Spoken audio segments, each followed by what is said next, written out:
Cuando hablamos de Jesús, surgen varias posturas, surgen varias visiones respecto a Él. Nosotros sabemos muy bien quién es, pero mucha gente se fascina por negar lo que Él hizo, mucha gente se fascina por negar incluso que un día se levantó de la tumba, o incluso dentro de los primeros siglos tergiversaban un poco la realidad corporal de Jesús, o incluso que fuese directamente una persona divina, que fuese Dios. Cuando hablamos de Jesús, nos referimos a la máxima revelación de Dios. Es Dios mismo viniendo a habitar entre los seres humanos. Es Dios mismo mostrándose al mundo como aquel que puede salvar y redimir. El único que puede entregar vida, pero también el único que se reserva el derecho para juzgar severamente la vida. Hace algunos años atrás o décadas atrás estuvo muy de moda la búsqueda de la tumba de Jesús. Hace muchos años que vengo viendo reportajes y cada vez como que lo actualizan más, como que posiblemente está aquí, posiblemente está allá. Hay un hombre que se llama Josh McDowell que se encontró con unos creyentes en la universidad que él estudiaba. Este hombre tuvo una infancia terrible, fue abusado, vio a su padre alcohólico, y su padre alcohólico le golpeaba a su madre, etc. Tuvo una infancia terrible. Y cuando llegó a la adultez joven, se encontró con un grupo de creyentes piadosos, porque él los detestaba, los molestaba, los perseguía de alguna forma. Y les decía, ustedes son inteligentes, ¿cómo pueden creer en esta mentira? ¿Cómo pueden vender su razón a una mentira? Creer en alguien que murió y resucitó. Y uno de ellos le dice, bueno, si tú niegas la resurrección, yo dejo de creer. Sucede que viajó por todo el mundo o por algunas partes específicas del mundo, buscando evidencia, y siempre la evidencia sobre la tumba de Jesús venía a decir que nadie podía negarla. Nadie podía negar las evidencias que estaban documentadas en la historia e incluso en las mismas escrituras de que Jesús se había levantado de entre los muertos. Porque estoy hablando de esto, queridos hermanos, porque estamos en Domingo de Resurrección, porque es central de nuestra fe y porque hay veces que el Señor ocupa las evidencias para llamar nuestra atención y decirnos, este camino es verdad. ¿Quiénes se resistieron a la evidencia, ya ampliando un poco el panorama? Fueron aquellos que convivieron con Jesús, que lo vieron crecer, e incluso después lo vieron trabajar. Después lo escucharon predicar, y muchos de ellos se fueron en contra de quién era Jesús. Hoy día vamos a estar meditando no solamente en la resurrección, sino que también vamos a estar visitando un texto que habla de esto, pero que cuando Jesús apareció tendría que haberse identificado, siempre y cuando estuviésemos versados en las Escrituras, interiorizados con el mensaje de cómo sería el Mesías o de dónde vendría el Mesías, qué características tendría el Mesías, el Salvador, el ungido de Dios, el siervo de Dios, cuando apareciera, cómo luciría, qué haría. Bueno, vamos a estar viendo un pasaje no entero, sino que la mitad o un poquito más de Isaías 53. Así que antes de leer la porción de las Escrituras, me gustaría que oráramos. Padre, en glorioso nombre de Jesús, venimos a ti, agradecidos por tu amor, por tu misericordia, porque tú eres bueno. Gracias, Dios, porque pudimos estar un día más en tu casa de oración para alabarte, para bendecirte, para exaltarte, para aprender de tu palabra, para tener comunión, para disfrutar de tu presencia, pero también para que seamos moldeados a tu imagen. Señor, queremos que la verdad de tu muerte y tu resurrección impacte nuestras vidas de una forma total. No queremos retenernos nada, Señor. Queremos que simplemente nuestro deleite, nuestro mayor tesoro siempre seas tú, exclusivamente tú. Señor, oramos para que este tiempo, al ver las Escrituras, lo que tú dices de tu siervo, de tu Hijo, de tu Mesías, Padre eterno, pueda resultar en nuestros corazones un amor completamente entregado a Cristo, a nuestro Señor Jesús. Señor Jesús, oramos para poder verte y conocerte mejor. Oramos en el glorioso nombre de Jesús. Amén. Isaías, uno de los profetas mayores, uno de los libros que vemos que aunque está en el Antiguo Testamento, habla mucho de la buena nueva, del Evangelio de Salvación. Encontramos que fue escrito cerca de 750 a 680 antes de Jesús.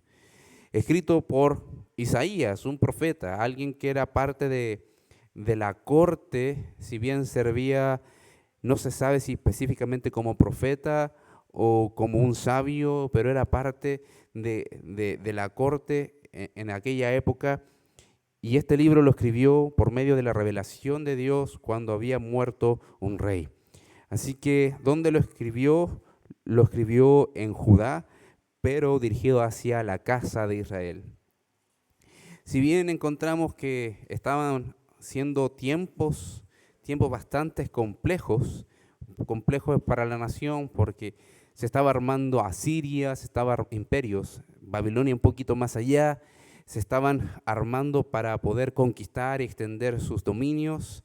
Bueno, el Señor empieza a hablar duramente a Judá e Israel para que se arrepintieran de sus malos caminos, que se arrepintieran de sus pecados, si no iban a caer en desolación, iban a ser capturados por alguien que el Señor se los iba a permitir, alguien que no iba a tratarlos con misericordia, sino que los iba a destruir. Y en ese contexto, entre muchas cosas más, llegan estas profecías y llega un momento donde empieza a hablar de una restauración futura, y esa restauración futura iba a ser dirigida por el Mesías, un Mesías que vendría para destruir el dominio de lo corrupto, para destruir y sacar de Israel y del mundo la maldad, iba a renovar, iba a mostrar un reino glorioso, y entre ello se muestra también un pasaje bien particular que cuesta identificarlo como aplicado a algún rey que pueda manifestar un reino sobre los otros, un gobierno sobre los otros.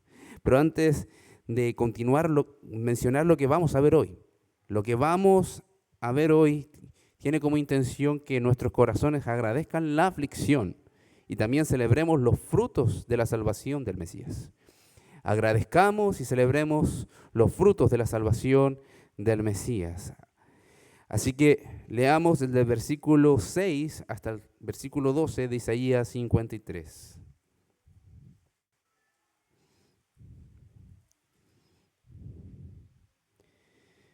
Dice así: todos nosotros nos descarriamos como ovejas, cada cual se apartó por su camino, mas Jehová cargó en él el pecado de todos nosotros.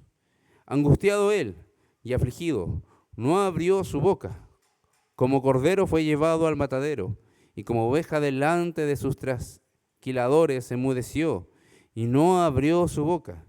Por cárcel y por juicio fue quitado, y su generación, ¿quién la contará? Porque fue cortado de la tierra de los vivientes, y por la rebelión de mi pueblo fue herido. Y se dispuso con los impíos su sepultura, mas con los ricos fue en su muerte. Aunque nunca hizo maldad, ni hubo engaño en su boca, con todo eso Jehová quiso quebrantarlo, sujetándolo a padecimiento.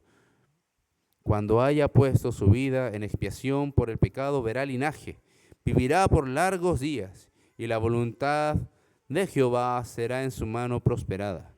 Verá el fruto de su aflicción, de su alma, y quedará satisfecho. Por su conocimiento justificará a mi siervo, justo a muchos y llevará las iniquidades de ellos. Por tanto, yo le daré parte con los grandes y con los fuertes repartirá despojos, por cuanto derramó su vida hasta la muerte y fue contado con los pecadores, habiendo él llevado el pecado de muchos y orado por los transgresores. Normalmente reservamos este pasaje solamente cuando hablamos de la pasión y muerte del Señor, pero acá, entre líneas y específicamente en algunos versículos de manera clara, nos muestra que después de padecer va a ver el resultado de su obra.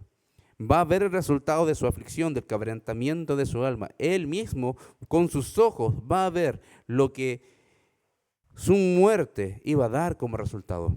Y esto es importante, esto es fundamental. El título de este sermón se llama Aflicción y fruto del Mesías. Aflicción y fruto del Mesías. Y lo primero que vemos en los primeros versículos del 6 al 8 es que sobre el Mesías de Dios fue nuestro pecado. Sobre el Mesías de Dios fue nuestro pecado. La fe cristiana reconoce que de quien se habla este pasaje es Jesús. Jesús de Nazaret. Jesús Bar José. Jesús el carpintero. Identificamos que Jesús es el siervo sufriente que vemos acá. Porque las credenciales mesiánicas, nuestra creencia se fundamenta principalmente porque encontramos a los apóstoles transmitiendo este mensaje y diciendo, aquel que esperábamos que iba a traer vida y que iba a llevar sobre sus hombros nuestros pecados, lo identificamos. Él es, mírenlo, síganlo, escúchenlo, obedézcanlo, ámenlo, créanlo.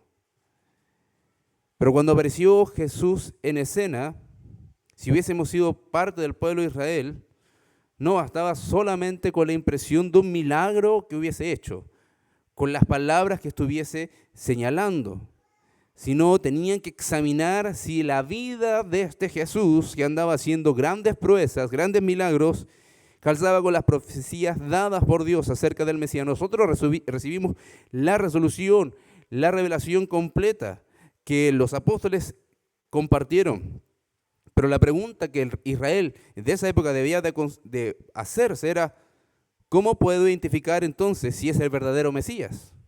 Y eso es lo que ha traído gran debate y gran resistencia en el mundo judío.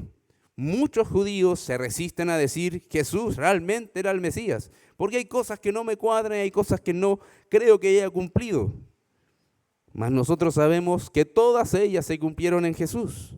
Solamente estamos esperando el regreso glorioso de nuestro Salvador. Pero solamente para aportar un poco del conocimiento en cuanto a las credenciales mesiánicas. Su origen debía venir de una descendencia de Abraham. Tenía que ser de una tribu en específico, que era de la tribu de Judá. Y también ser un descendiente directo de la casa de David o de David. Tenemos referencias bíblicas en cuanto a ello. No las vamos a visitar, pero eso al menos son cosas importantes. Tenía que ser descendiente de Abraham, de la tribu de Judá, también descendiente directo de David. No cualquier líder podía cumplir eso. Era un linaje específico. Ahora, su nacimiento tenía que ser en una ciudad en específica, Belén. Tenía que nacer ahí, una ciudad pequeñita, pero de esa ciudad pequeñita iba a nacer el resplandor que iba a iluminar a todo el mundo que fuese sorprendido por esa luz, para darle vida eterna. Encontramos aquí su nacimiento en Belén y también de un nacimiento milagroso de una virgen.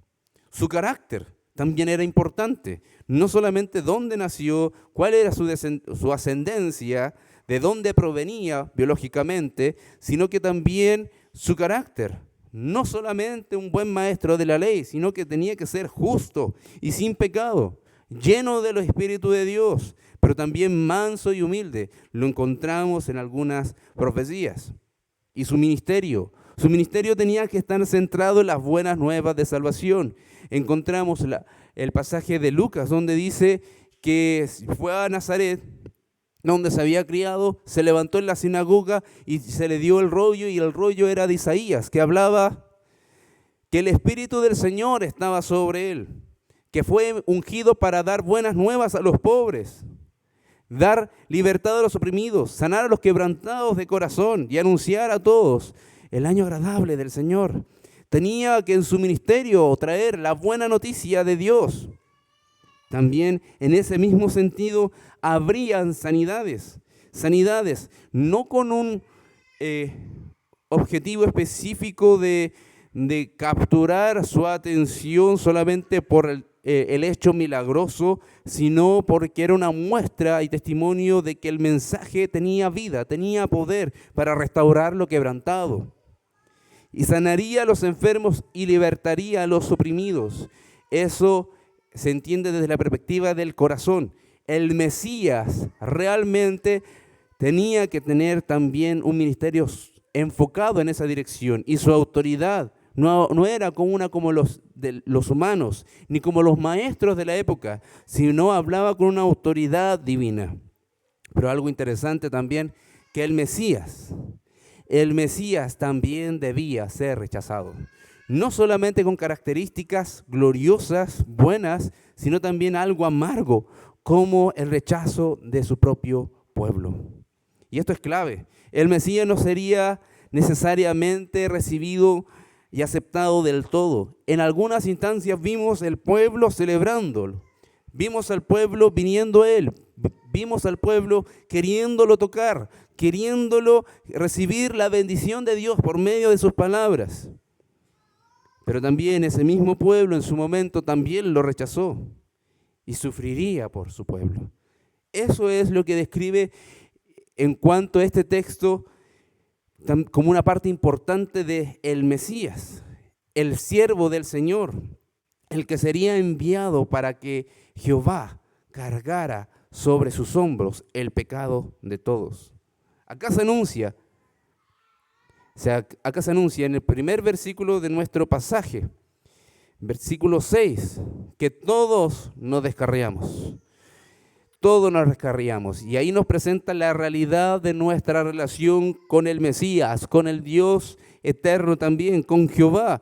¿Cuál es el punto? De que estábamos totalmente ajenos de Él. Todos estábamos haciendo nuestra propia vida. Todos estábamos buscando solamente nuestro bienestar de acuerdo a nuestros criterios. Y eso es lo que parte en esta base, asentando que todos están descarriados.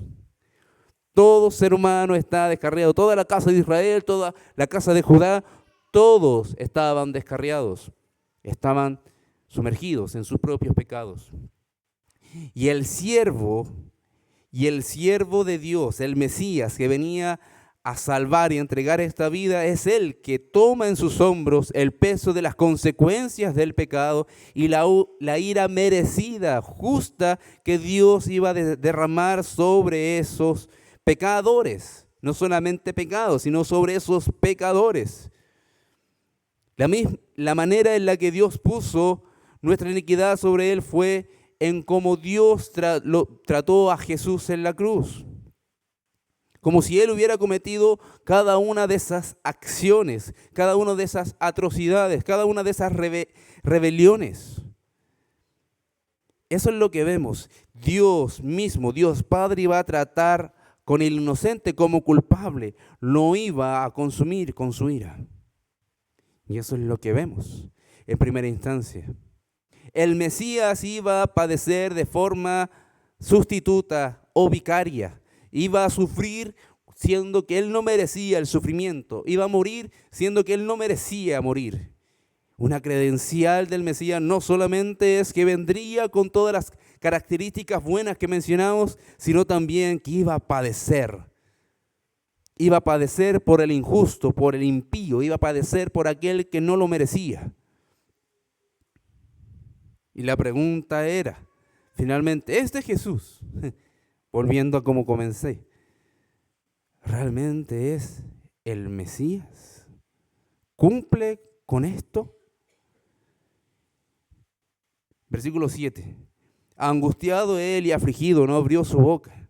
Como cordero fue llevado al matadero, y como oveja delante de sus trasquiladores, enmudeció y no abrió su boca. Aunque estaba angustiado, aunque estaba afligido, aunque estaba atormentado, aunque su alma estaba inquieta, atribulada, A pesar de tener su alma quebrantada, dice que no abrió su boca. No abrió su boca para defenderse, no abrió su boca para quebrantar a sus enemigos, a cuales estaba dispuesto a amar. No abrió su boca. El siervo de Jehová, el Mesías, no iba a levantar una protesta para decir: cállense, yo soy inocente, ustedes no saben quién soy yo. Y verdaderamente muchos de los que tenían poder en esa época no sabían perfectamente con quién estaban tratando. Estaban tratando no con el dueño de Israel, con el dueño del universo entero, el autor del universo entero, el dueño de quien le pertenece toda vida. Entonces el Mesías iba con humildad y mansedumbre sufrir. Y en Jesús se aprecia que eso fue de manera perfecta. Además dice que tendría que ser sacrificado como un cordero, llevado al matadero. No habla precisamente de un servicio ganadero que se lleva a un cordero para la alimentación. Está centrado en el contexto de la ceremonia pascual. El cordero pascual va a ser llevado como un cordero que se deja llevar, que se deja guiar por sus verdugos hacia la muerte y a ser degollado y entregado como sacrificio. Es llevado a donde lo van a matar, van a terminar con su vida. Este siervo asumiría ese papel de cordero sacrificado en la Pascua. Sería el Mesías, no uno poderoso en guerra y en poder, sino alguien también que era poderoso en amor y en sacrificio, que iba a estar dispuesto a dar su vida por los demás. Los israelitas de la época podrían ver sus enseñanzas, escuchar sus enseñanzas, pero muchos se resistieron a detenerse en este Isaías 53. Quizás por malas comprensiones, probablemente. Pero ellos querían finalmente ser liberados de la esclavitud o de la opresión del Imperio Romano, no del pecado sobre sus almas. Nosotros entendemos que así fue la muerte de Jesús. Fue para liberarlos de del poder del pecado, las almas del poder del pecado. Cumplió de forma literal esta función. Si bien es metafórico, pero literal. Es metafórico en la figura, utilizando conceptos que adornan, pero fue literal. Literalmente fue expuesto a la muerte y el derramamiento de su sangre. Y nosotros entendemos que así fue la muerte de Jesús. Y pudiendo presentar defensa, y eso es lo más sorprendente de todo, aquel que calma la tempestad, calma la tormenta, resucita muertos, que sana leprosos, da vista a los ciegos, multiplica los panes y los peces, no va a ser capaz de enfrentarse a sus verdugos, ni siquiera con un gesto, que cayeran muertos todos. Pudiendo presentar defensa y defenderse con todo el poder cósmico, absoluto, que recorre todo el universo, por el cual el universo se sostiene.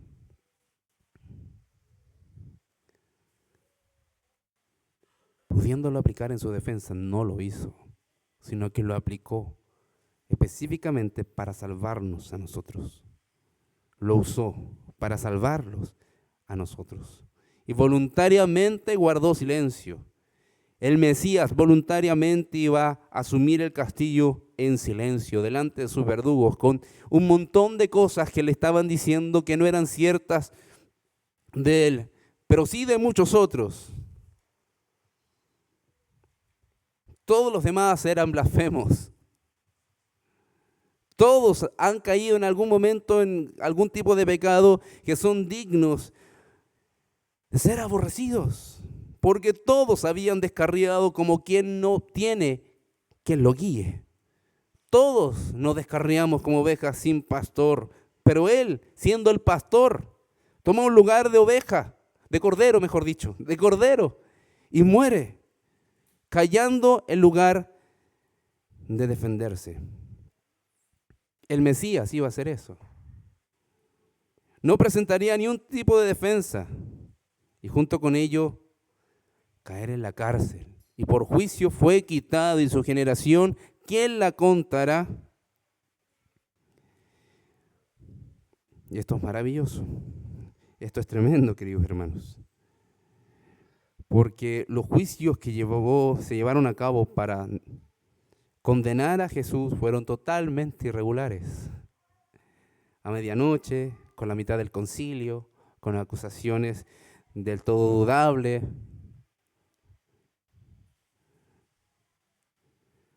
Un Pilatos que no quería defenderlo, o quería defenderlo pero no se atrevió, prefirió azotarlo, después de azotarlo a ver si la gente lo miraba y decía, ya recibió su merecido, no tomando en cierto sentido el lugar que le corresponde.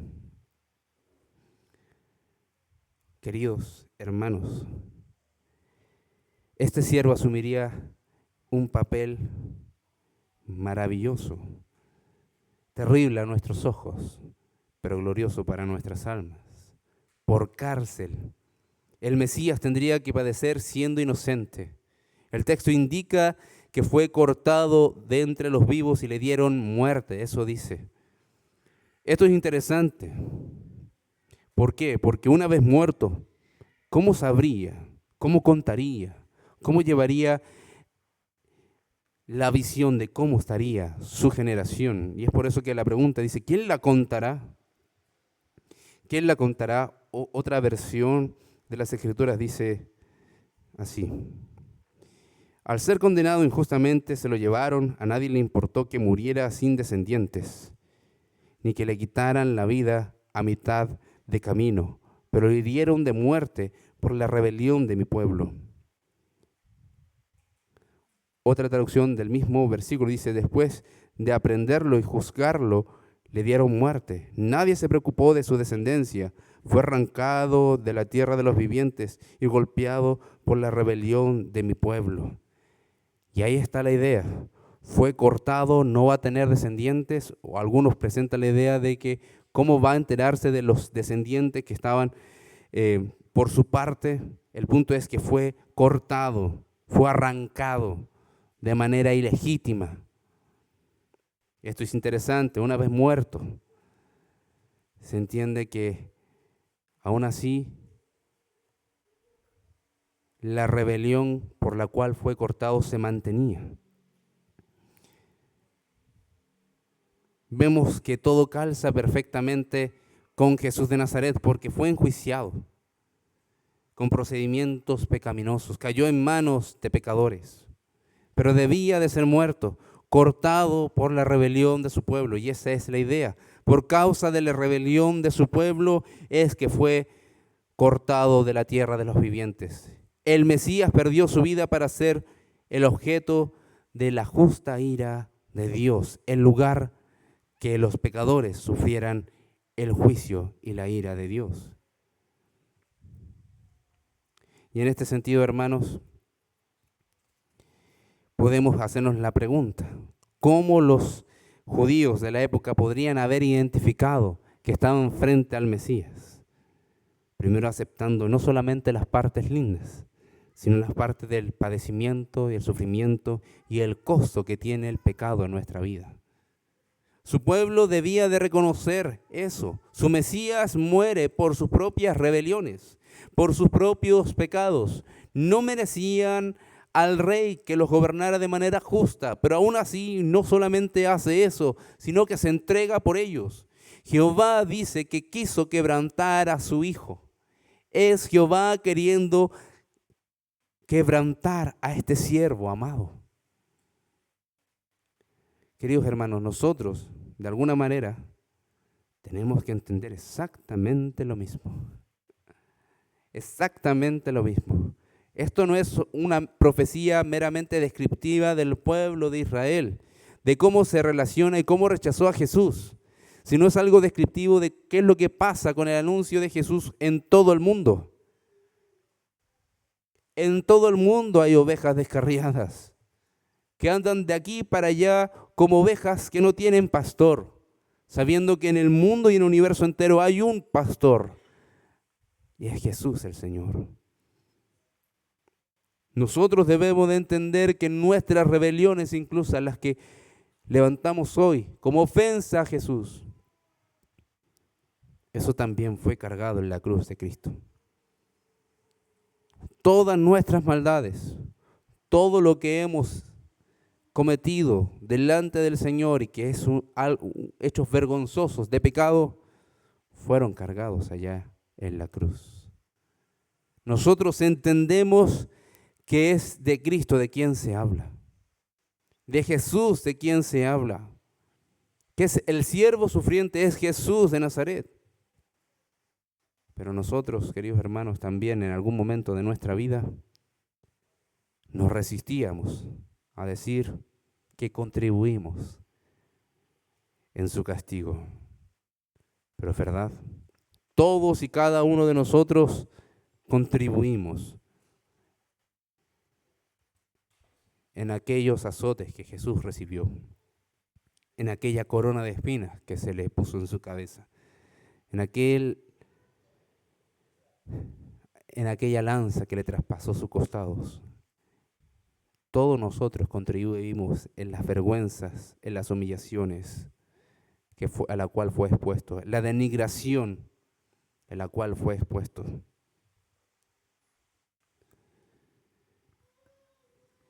Al principio del periodo de la iglesia se empezó a generar una resistencia a decir que el Salvador del mundo había sido humillado y avergonzado de tal manera, desnudo en una cruz, totalmente con sus pieles desgarradas, que su rostro no era reconocible, que sus espaldas estaban totalmente abiertas. ¿Cómo es posible tener un Salvador que sea degradado a tal sufrimiento o a tal vergüenza? Pero la verdad es que la promesa de Dios para la salvación es que podamos confiar en que el Cristo crucificado realmente es la vida para nosotros. Realmente el Cristo crucificado es la salvación de nuestras almas. Realmente el Cristo crucificado, aquel siervo sufriente que está sobre sus hombros cargando toda la ira de Dios y todo el peso de nuestros pecados, realmente es la vida eterna para nosotros. Ellos debían de identificar eso. Y nosotros, por la gracia del Espíritu, por el poder del Espíritu, podemos verlo con claridad. Podemos abrazar no solamente estas palabras, sino aferrarnos por la fe a aquella cruz y decir que ahí encontramos salvación. Esa es la aflicción del Mesías. Esa es la aflicción del quebrantamiento que tuvo que experimentar el Mesías, el siervo sufriente, el experimentado en quebranto. Y por último, los versículos del 9 al 12 vemos el fruto de la aflicción. Y se dispuso con los impíos su sepultura, más con los ricos fue en su muerte, aunque nunca hizo maldad ni hubo engaño en su boca. No había nada para condenarlo. No había nada, ningún motivo por el cual decir que él merecía morir. Y para nosotros es lógico porque sabemos que él es santo. Sabemos que siempre ha sido santo. Pero aquellos que se encontraron en esa época tenían que identificar que sus enseñanzas estaban apegadas a la ley, que sus enseñanzas estaban apegadas al mensaje de salvación que Dios prometió desde el principio. Y tenían que identificar que el Mesías debía de padecer, debía de morir, debía de pasar por el tormento, a pesar de que en su boca nunca hubo engaño alguno, aunque nunca hizo maldad. El Mesías en manos de sus verdugos serían considerados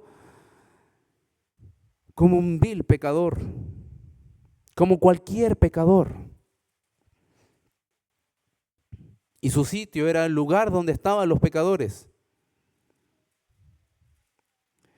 Normalmente cuando los crucificados por el Imperio Romano no eran sepultados en sepulturas de la época, eran lanzados a una fosa común. Por eso pidieron el cuerpo del Señor, para darle una sepultura digna. Y aquí vemos el plan de Dios. Si murió en lugar de pecadores, tendría que haber ido a una fosa común. Pero el plan del Señor es quien regula absolutamente todas las cosas. Fue pedido y se fue entregado. La providencia de Dios guió que su sepultura fuese con los ricos.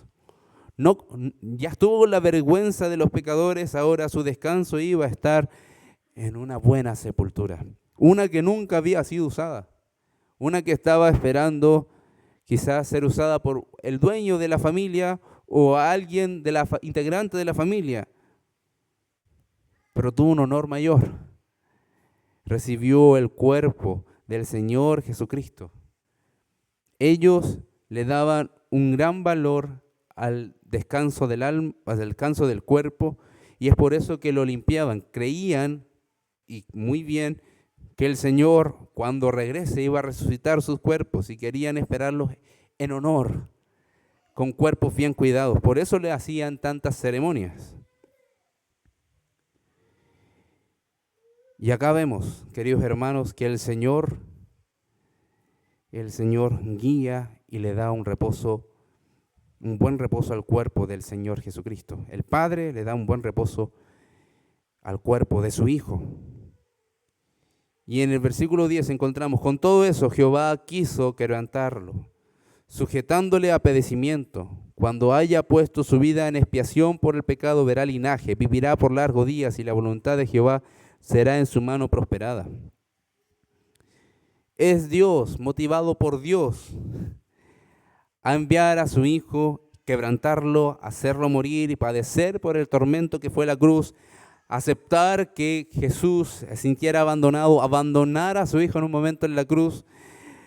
Jesús voluntariamente estuvo expuesto a ello y quiso padecer por ello para expiarnos, para sacar nuestros pecados, limpiarnos de nuestra maldad. Él es el ofrecimiento de Dios para hacer un sacrificio vivo y dejarnos en plena santidad para tener una relación eterna con Él. Es por eso que decimos que todos nuestros pecados fueron cargados sobre Cristo en la cruz, los pecados que cometemos y cometeremos. Todos los pecados fueron cargados en las espaldas del Señor. Pero aquí dice algo maravilloso. Si bien padeció, expía, limpia, saca, cubre con su sangre y purifica nuestra alma con su sangre de nuestros pecados, el mismo que murió va a ser aquel que va a ver su linaje. Y es por eso la relación de la pregunta retórica: ¿quién contará su descendencia? Y ahora dice, Él mismo va a ver su linaje, va a verlo por largos días. Vivirá por largos días para ver su linaje, para ver su descendencia, para ver su pueblo, para ver a quienes le pertenecen a Él. El siervo, el Mesías prometido que padeció, iba a volver de la tumba, iba a volver del estado de muerte, iba a levantarse, iba a vivir y reinar para siempre, porque Él mismo entregó su vida, y el mismo poder que usó para entregar su vida, Dios lo usaría para levantarlo desde la tumba. Va a ver a su pueblo redimido, y ese es el fruto de la aflicción de su alma. Ver después, una vez de haber muerto, haber resucitado, el fruto de la aflicción de su alma, lo va a ver y va a quedar satisfecho. Ver a personas que estaban perdidas y ahora son encontradas, personas que estaban muertas en pecados y ahora viven para la gloria de Dios, personas que eran esclavas de su pecado, ahora son siervos de Dios. Ver personas que estaban perdidas, destinadas al infierno, ahora son ciudadanos del cielo. Ver personas que estaban destituidas de la gloria de Dios y ahora son quienes tienen una relación eterna con el Dios vivo. El fruto de la aflicción de su alma. Jesús se quebrantó profundamente por nosotros para que nosotros podamos vivir eternamente por Él. Va a ver y quedará satisfecho. Un único sacrificio fue suficiente para darle solución a la muerte, a nuestra separación de Dios. Dice, por su conocimiento justificará mi siervo justo a muchos.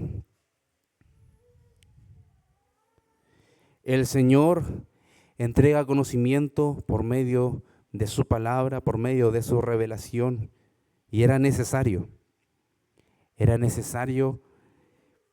plantear sus enseñanzas para que sus enseñanzas le lleven a la gente a creer en Él.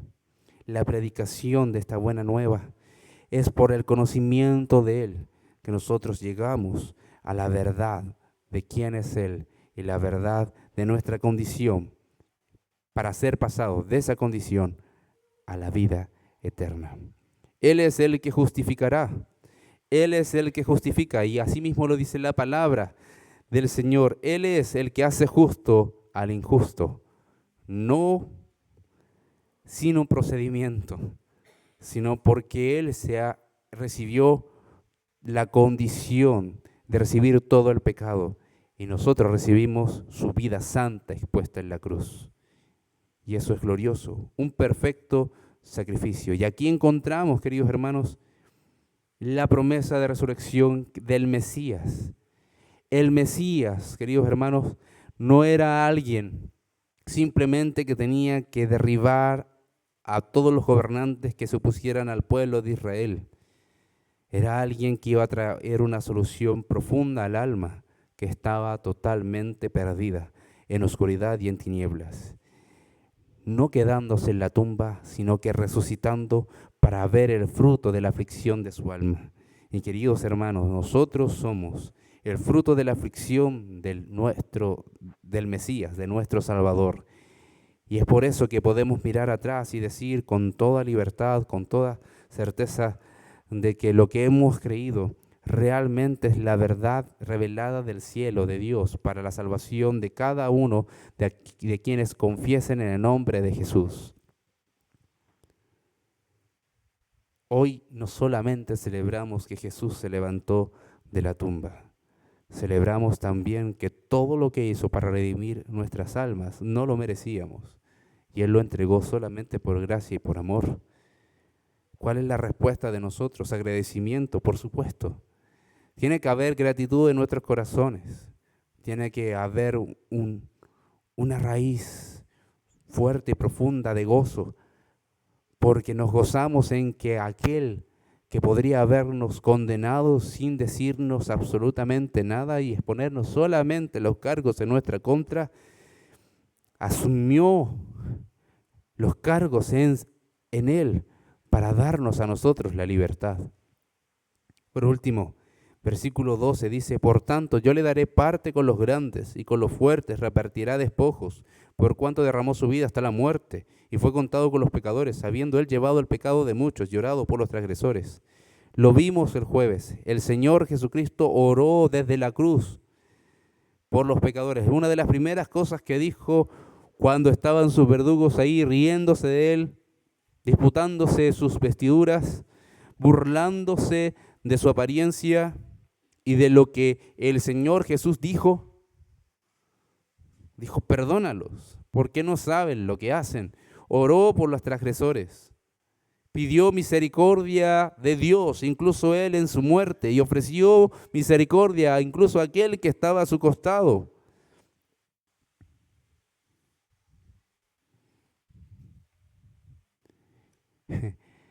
El mismo día que murió para perdonar y salvar, entró de la mano con alguien para decir, he salvado, he traído perdón, he traído expiación, he traído reconciliación. Entró ese pecador que se arrepintió en los últimos momentos de su vida, estando al lado del Señor, entró ese mismo día en gloria. Y esa es la bondad de nuestro Señor. Esa es la bondad de nuestro Señor Jesucristo. Derramó su vida hasta la muerte. La recompensa o el botín, como se puede traducir, de todo lo que consiguió, de todo lo que le pertenece.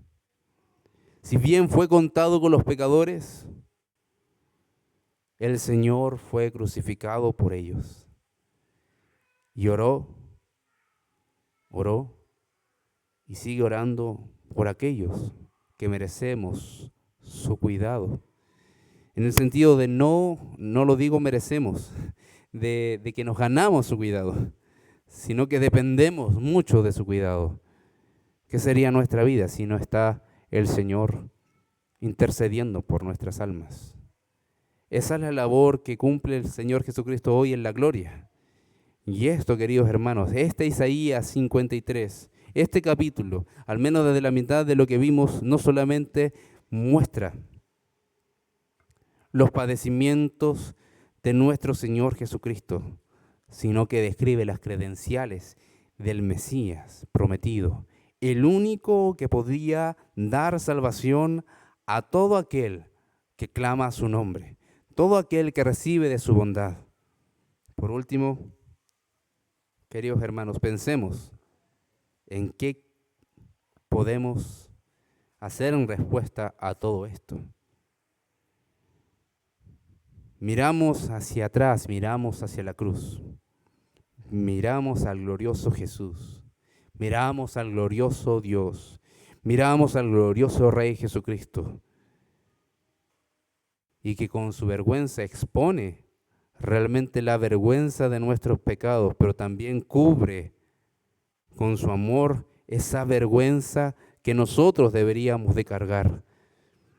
Miremos al Señor y descansemos en su gracia. Descansemos que no ha sido por algo que hicimos, ni tampoco por algo que vamos a hacer que recibimos su bondad, sino por el simple designio de la voluntad de Dios. Cuando vemos los padecimientos del siervo sufriente de Isaías 53, vemos los tormentos de la cruz, pero esa misma cruz que es tan tormentosa, podemos saber que fue totalmente transformada, porque antes de la crucifixión de Jesús no había tal cosa como una cruz que simbolizara esperanza.